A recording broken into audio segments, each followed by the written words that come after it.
Hi, my name is Lena.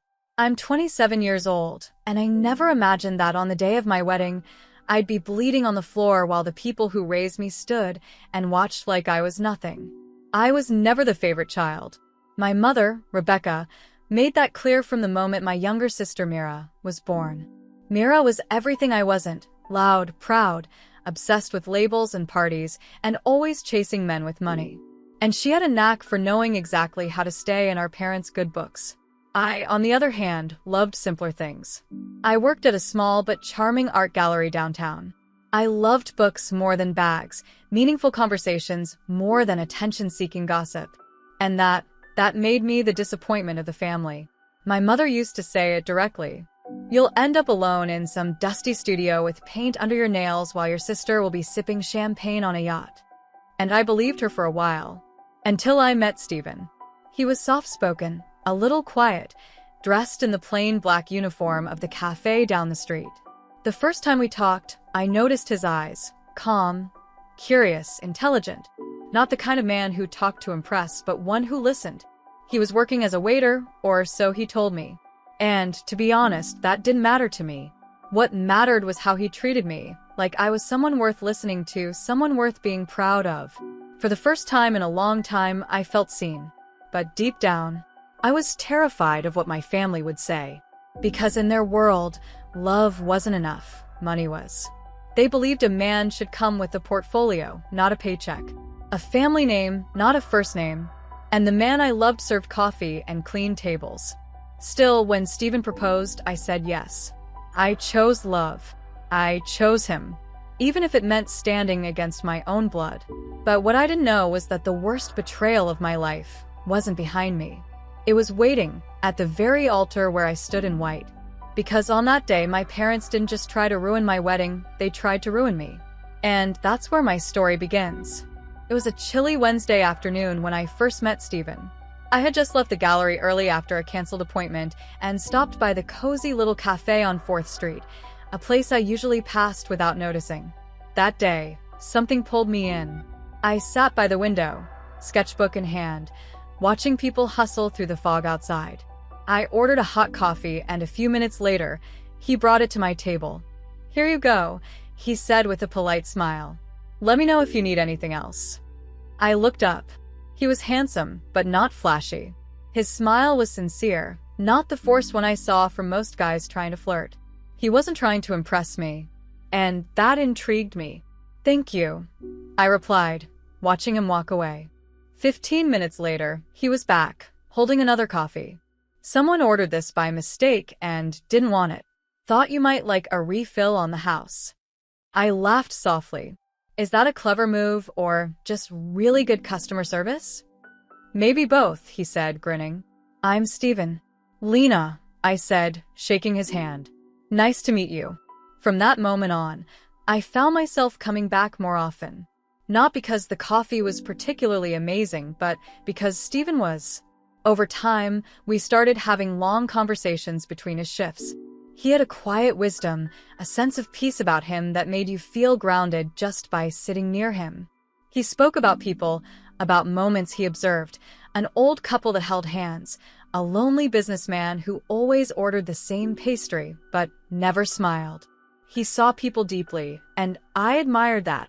I told him about art, the gallery, and the strange silence of paintings that say more than words. One rainy evening, we sat together on a bench outside the cafe after closing. The wind whipped through the trees, and I shivered.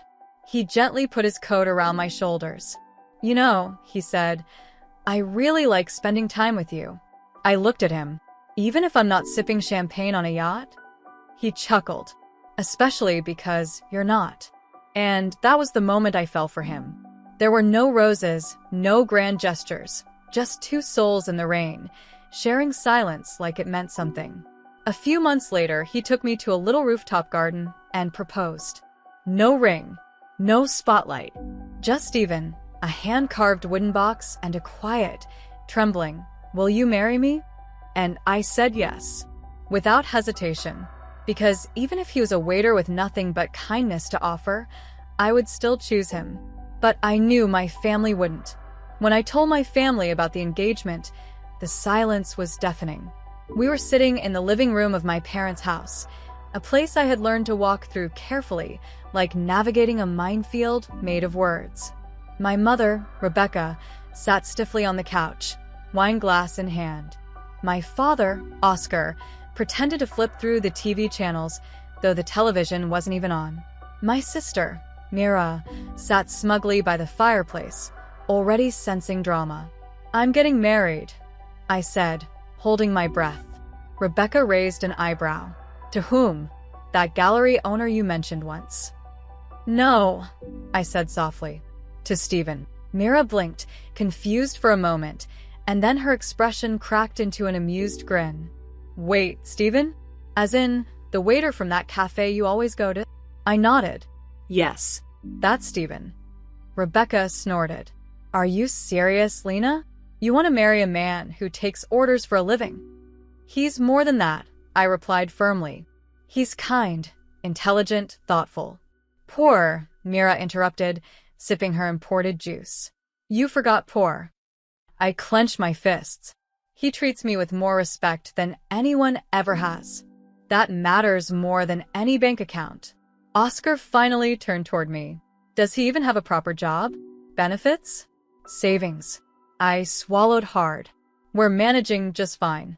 And I'm not asking for your approval. I'm telling you." Rebecca stood up, pacing dramatically. "Lena, your sister married a CEO. They just bought a house in the hills. You're throwing your future away for a man who can't even pay for his own wedding." Mira chimed in with a smirk. "Maybe we should have the reception at his cafe. We could all bring our own mugs." The room burst into laughter, except mine. I stood up, my heart pounding, but my voice steady. "I didn't expect your blessings. I knew what I'd get, but I won't let your arrogance dictate my happiness. I'm marrying him, and nothing you say will change that." I turned and walked out of that house with my head high. Stephen and I planned a small, private wedding with a few close friends, a garden venue outside the city, and nothing fancy, just peace. Still, a part of me wondered if my family would actually show up. I never imagined they'd do worse than stay away. I never imagined they'd come just to destroy it. The morning of our wedding was quiet, the kind of quiet that comes just before a storm, but you pretend it's peace. The venue was perfect, a private garden on the edge of town. Ivy climbed the wooden arches, white chairs lined the green lawn, and soft music drifted through the autumn air. The scent of wildflowers mixed with the fresh earth, and for a moment, I felt like nothing could ruin this. Stephen stood by the altar in a crisp black suit, looking at me like I was the only person in the universe. His friends, warm, humble, respectful, smiled at me as I walked down the aisle. They knew me. They accepted me. They were here for us.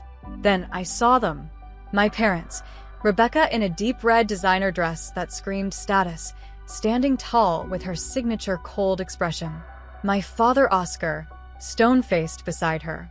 Mira, dressed like she was attending a celebrity gala, barely hiding her eye rolls as she took her seat beside Peter, her CEO husband, who looked thoroughly unimpressed with the modest setup. I didn't let it shake me. When I reached Stephen, he gently squeezed my hand. His eyes were calm, unwavering. "You're everything," he whispered. "Let's do this." And we did. We exchanged vows beneath the golden sun, promising love, patience, and truth. I looked into his eyes and saw home. When he placed the ring on my finger, my hands trembled, not from fear, but from the overwhelming realization that I had finally chosen myself. As the ceremony ended, soft applause rippled through the garden. Stephen's friends hugged us. I saw tears in their eyes. My parents barely clapped. Mira was already texting someone. Still, I told myself, they came. That must mean something. A white tent was set up nearby for a light reception. Tables were decorated with candles and homemade floral centerpieces. A small playlist played in the background. No live band, no champagne towers, just warmth. Stephen and I sat together at the head table. I could feel the unease from my family's side, like they were holding their breath, waiting for something to criticize. I was wrong to think the worst was behind me, because the real storm, the one that would leave blood, betrayal, and brokenness in its wake, was just about to begin. And it would start with a watch. The sun was beginning to dip, casting golden shadows across the garden tent. Laughter hummed from Stephen's side of the guests. His friends raised toasts, shared funny stories, and filled the air with genuine celebration. On my family's side, silence, tension, occasional forced smiles. Still, I try to stay present, holding Stephen's hand beneath the table, whispering thank yous to well-wishers, ignoring the cold glances from across the aisle. Then it happened. The host tapped the microphone. "Ladies and gentlemen, we'll now hear a few words from the mother of the bride, Mrs. Rebecca." I froze. Stephen gently squeezed my hand, as if asking, "Are you ready for this?" I nodded, unsure. Rebecca rose with her wine glass and slow steps. Her heels echoed on the wooden floor. She reached the mic, brushed her perfectly styled hair back, and smiled stiffly. "Today," she began, "my daughter Lena begins a new chapter. She's always been different, sensitive, artistic." Her tone shifted. She never cared much for appearances or ambition. While her sister Mira followed a practical path, a real career, a real man, Lena chose to follow her heart. There was a sharpness in her voice now. "I won't pretend this wedding was what I envisioned, but," she glanced toward Stephen, "love comes in all forms, even in cafes and under aprons." Guests shifted in their seats. Then she raised her glass and smiled wide. To Lena and her waiter husband. The silence that followed was brutal. Before I could react, Mira added, "Let's just hope he serves more loyalty than lattes." A few of Myra's friends chuckled. My breath caught in my throat. But Rebecca wasn't done. She turned toward Peter, Myra's husband, and gasped, "Peter, where's your watch?" Peter looked down at his wrist. "My Rolex that's gone." "Gone," Rebecca repeated dramatically. "It was right there before dinner." My heart dropped. She turned slowly to the crowd. "That watch is worth $12,000. I hope someone didn't get too excited about joining the family and take something that didn't belong to them." Then she looked directly at Stephen. Stephen blinked. Calmly. No expression. "That's enough," I said, standing up. Rebecca raised a hand. "No. This is serious. I saw him near Peter's table earlier. Didn't you, Mira?" Mira played along smoothly. "Yeah. He was getting drinks." "That's his job, isn't it?" Rebecca said sweetly. "Oh, wait, that's not even his job anymore. Now he's family." Guests started murmuring. Some looked at Stephen. Some looked at me. All eyes felt like knives. "I can't believe this," I said, my voice shaking. "You planned this." Oscar stood now too, his jaw clenched. "We didn't raise you to bring shame on this family, Lena." "She married a thief," Rebecca hissed. "She married a man," I shot back. "A better one than any of you could ever understand." But I shouldn't have said that, because the next moment my father's face turned red with rage. And what he did next would change everything. The entire garden fell into stunned silence. The kind of silence that feels thick in your throat, the kind that presses against your chest like a warning.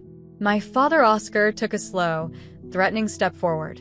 "You've humiliated us enough," he said through gritted teeth, his voice low and trembling with rage.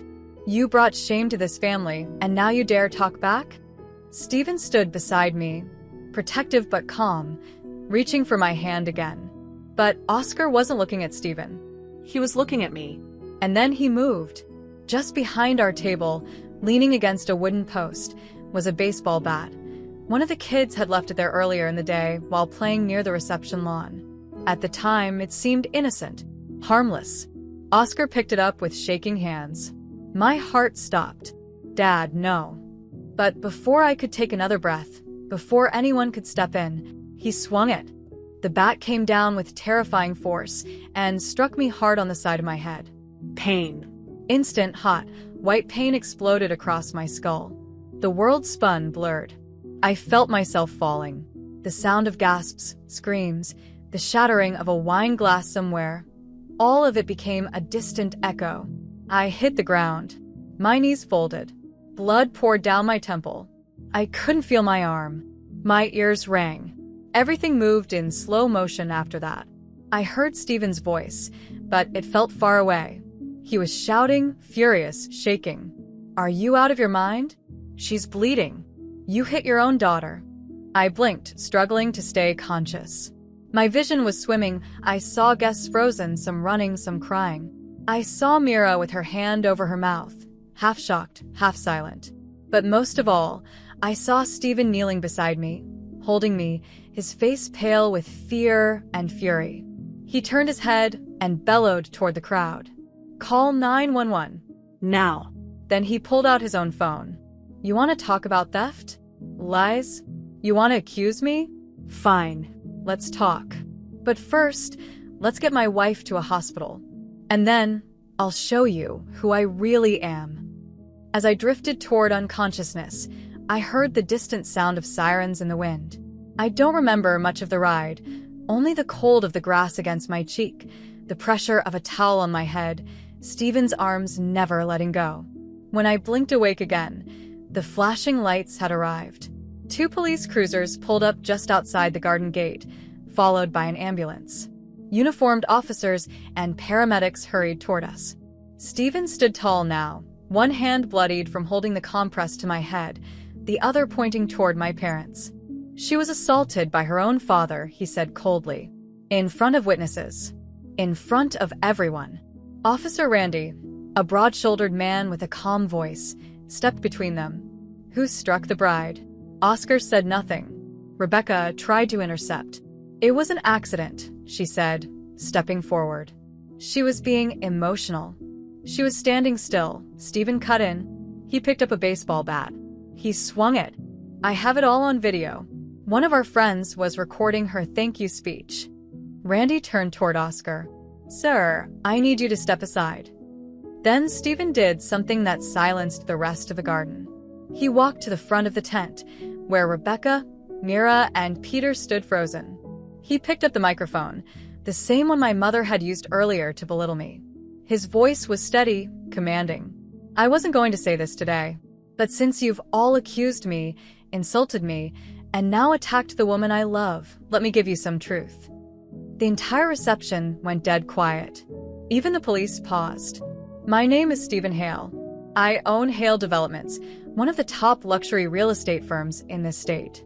I've developed 15 residential and commercial properties across the city, including the tower Peter's company just rented their new office in." Peter's face turned a shade paler. "I have no criminal record. I've employed over 400 people in this city. And yes, I worked as a waiter. Because I wanted someone who saw me as a person, not a price tag." He looked directly at Rebecca. "Lena loved me when she thought I had nothing. And that's exactly why she's the only person I've ever trusted with everything." He turned back to Officer Randy. "Now, I'd like to press charges against her parents. And her sister. Because what they did today wasn't just cruel, it was criminal." Gasps filled the air. The officers stepped forward. Oscar, Rebecca, and Mira were each placed under arrest. Handcuffed. "Read their rights." Mira struggled. "This is insane. You're ruining our lives." Stephen didn't even flinch. "No. You did that yourselves." As paramedics lifted me onto the stretcher, Stephen walked beside them, holding my hand, never once letting go. The ambulance door shut. I looked at him through blurred vision. "You told them everything?" He nodded softly. "No more lies." I closed my eyes as the sirens wailed. For the first time all day, I finally felt safe. The ambulance ride was a blur. I drifted in and out of sleep, feeling Stephen's hand wrapped tightly around mine the whole time. The paramedic, a kind man named Dr. Tyler, checked my vitals, gently wrapped my head, and reassured me that the injury wasn't life-threatening. "You're lucky," he said with a soft smile. "The swelling is minimal. You'll be sore for a while, but you'll recover fully." Lucky. Funny how that word sounded so strange after everything that happened.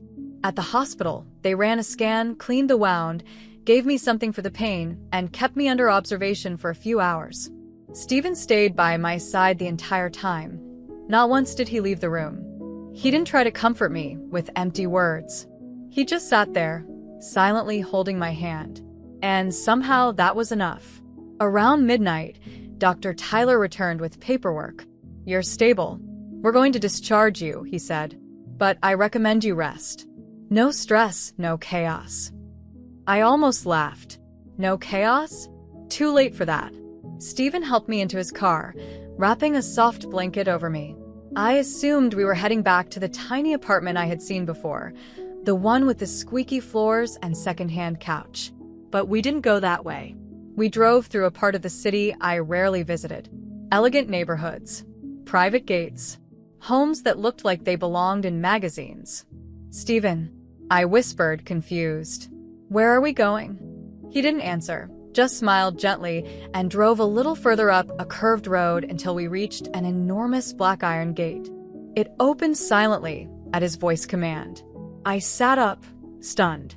Beyond the gate was a mansion. Not just big, breathtaking. Glass walls, warm lights glowing from inside, a long stone pathway, and a fountain in the center of the driveway. I blinked.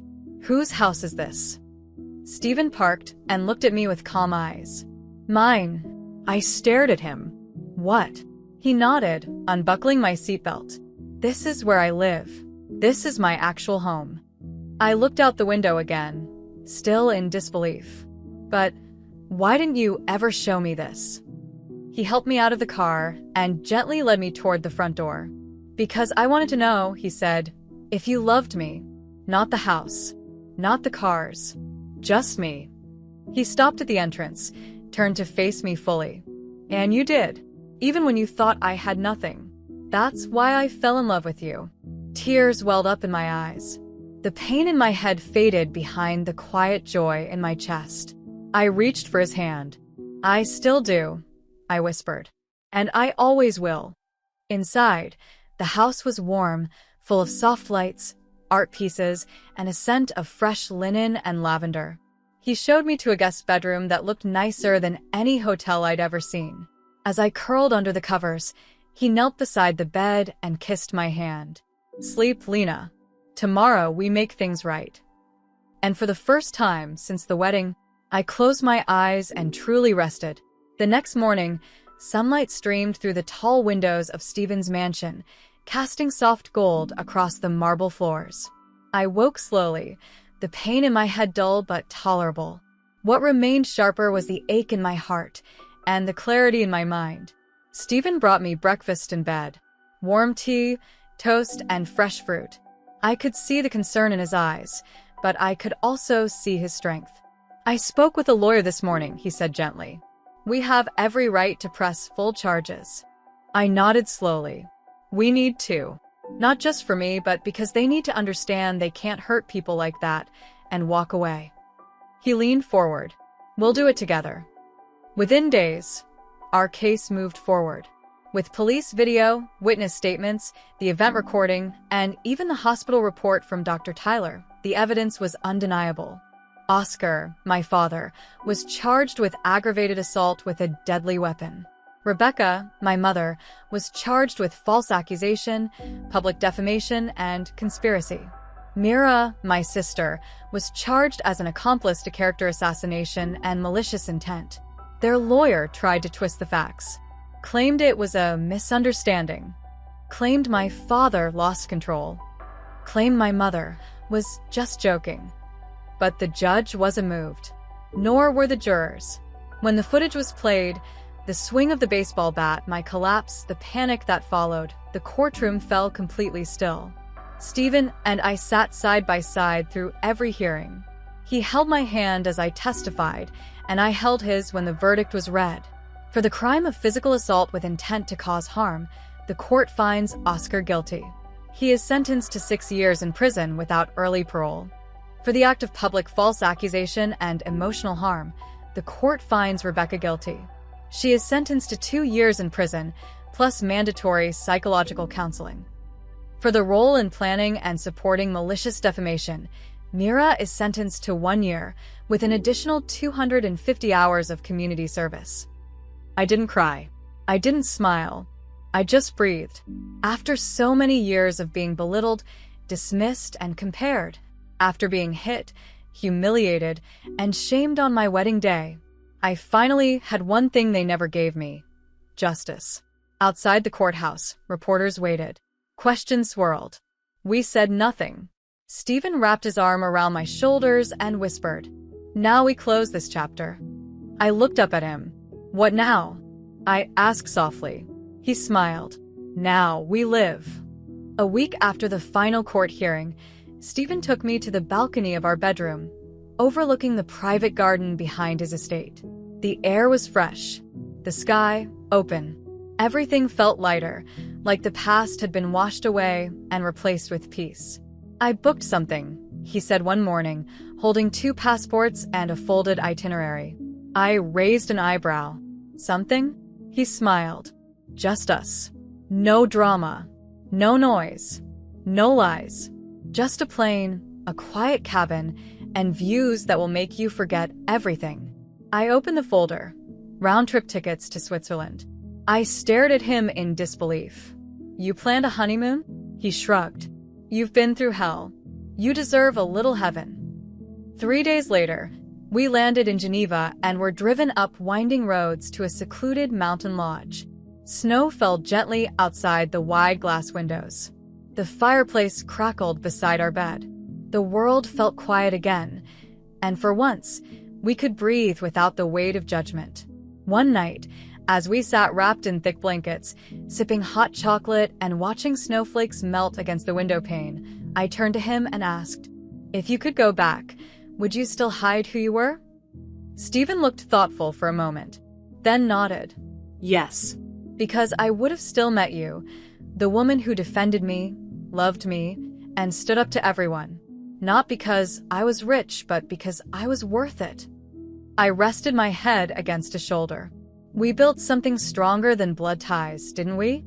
He kissed the top of my head. "We built truth."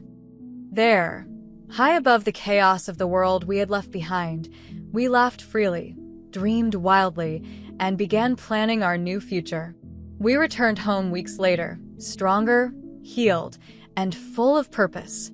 And although my family was nowhere in sight, I no longer felt empty, because the man beside me, the love we had built, and the peace we had earned, they were enough. And maybe, just maybe, that painful wedding day wasn't the end of anything. It was the beginning of everything. If you enjoyed this story, don't forget to like, share, and leave your thoughts in the comments. Make sure to subscribe for more powerful and emotional stories every week. Thank you for watching, and we'll see you in the next one.